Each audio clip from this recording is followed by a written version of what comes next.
I remember a while back, I think this is after our interview, you said that Kate Upton is shaped like a Samsung charger, which for some reason has stuck with me She ever is. since. She is. Kate Upton, if you put a Samsung charger next to Kate Upton's body, it is the exact same thing. Same thing. Dead ass. A lot of white supermodels, I don't get it. I don't get why men love them. I don't get it. I don't see the beauty. But it's not for me to like. Everybody has their own flavor and their own swag. But a lot of these white supermodels are trash. They're built terribly. They're not pretty in the face. Like, I don't get it. But I mean, I'm black, and I like a curvy, nice ass, nice thighs, you know, cool tits. I don't really like the whole no ass, you know, funny stomach, you know, no waist, boxy hips. Like, it's weak. It's weak. Well, I'm I mean, sorry. the fashion industry is run by gay men. Yes. So I mean, there's always been the philosophy that they're picking women that kind of look like boys in a way. You know, I mean, there's also the philosophy that they also, you know, models are kind of supposed to be human hangers. Yeah. So they don't want a curvy shape kind of Right. messing up the design of the clothes, you know, Yeah. unless it's like a swimsuit or something like that. But, you know, I mean, if you think about the biggest impact, I think, on the concept of beauty, you kind of have to say Kim Kardashian. Why? I think before Kim Kardashian, not everyone wanted a big ass. I think, you know, the black community and the hip hop community liked asses, but, you know, I felt like most white men were really into boobs, not really Yeah. into asses. And then suddenly, when everyone could just buy an ass, now you're kind of opening up the playing field to everybody. See, Kim wasn't the first person to me. The first person I noticed was Coco, who's with Yeah. Ice-T. She has the ass. I don't even like Kim Kardashian's ass. It's weak as fuck, actually.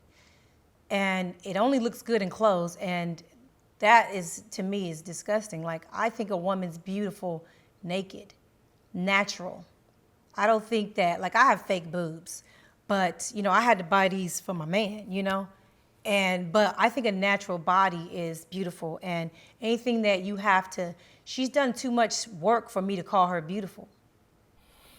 Yeah, I mean, it's not my thing either. But Yeah. you can't deny that, you know, along with the whole Instagram era, everyone's kind of trying to be Kim Kardashian. Yeah. Yeah, weak-minded bitches want to be Kim Kardashian. I think that what she's done as an empire, you know, as a businesswoman is incredible. But I would never want to put my body through what she's going through to look like that. I think I look better than her, in my opinion. But, you know, everybody has their own thing that they like, you know. Everybody might like that big, lopsided, dented ass that don't fit. She got no thighs, no hips to go with it. It just looked like a big ass diaper sitting on the back of her body to me. Well, why did you get plastic surgery? I breastfed my husband. I breastfeed him too. Okay. I breastfed my son, and I had nice boobs before that. I actually wanted to post some pictures. I think I posted one of it. And then I got like to a G cup from breastfeeding, and then I was 210 pounds when I gave birth. And then when I lost weight and I back to 130, my boobs just kind of like somebody let the air out of them, and they were disgusting. And so then when we were having sex, like my husband wouldn't take my bra off. He wouldn't take my t-shirt off. Like, it was just a little weird. And I was just like, this is not okay. Like, I need everything touched and licked and stroked and, you know, and squirted on, and I need it all. And so I said to him, like, okay, do I need to get my boobs done? And he was like, yeah. And I was like, why didn't you say anything? He was like, I know you're not into plastic surgery. And I was like, yeah, but I need to be fucked right. Like, you got to touch these things. You got to, you know, do some shit. And so he was like, well, yeah, can you get them done? It would make me feel a little better. And I was like, okay, let's do it then. Fuck it. Got to save my marriage, you know? I can't have the weak titties, you know, and he out here trying to fuck somebody else. My tits are weak. Couldn't do it.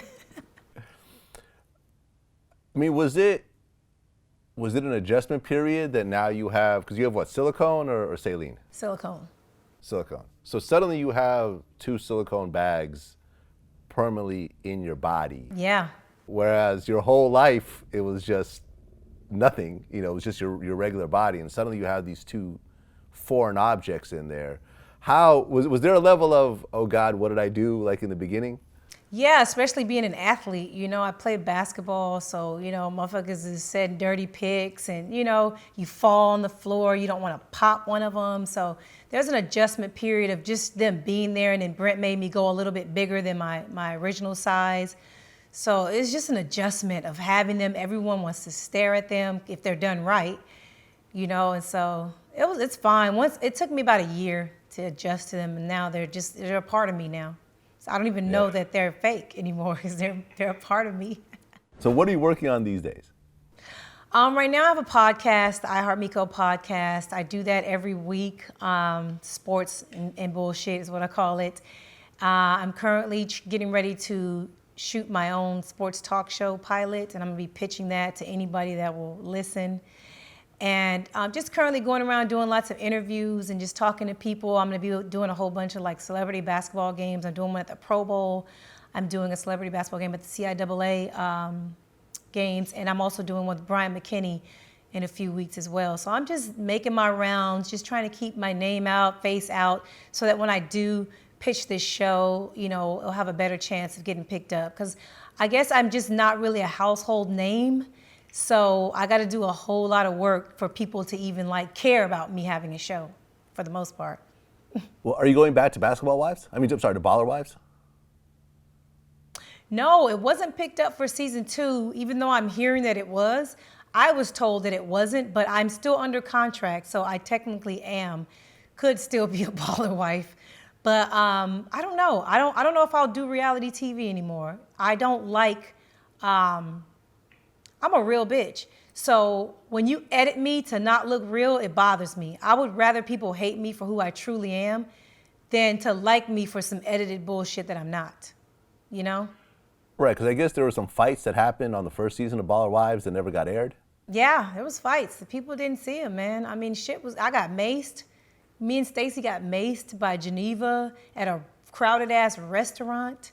Like, shit was crazy. And I was just like, I don't know, people will do things. Like, I never realized until I did the show how people want to be famous so bad that they will do anything. Like the girl Asia lying about me, trying to put our sons against each other and break up their friendship. Like, that was a complete lie. And I just don't understand why people would rather lie to be famous and just be who you are and let people like you for who you are. And that's a part of the reality TV that I had to learn, that everybody's not like me. Like, I don't care if I'm the most liked. I don't care if I'm the most famous. I actually like people to just like who I truly am. Like, I don't want followers. I want supporters, And so reality TV, most people just want followers. And I'm just like, I'm off that shit. Like, I'm off it. No doubt. Well, Miko, always a pleasure. I love how, you're completely unfiltered all the time. Yes. Keep it 100 on every question. Yes. And wishing all the best for you. Thank you. Thank you for having me, and I'll come back anytime. Absolutely. We'll talk soon. All right. Peace. Bye.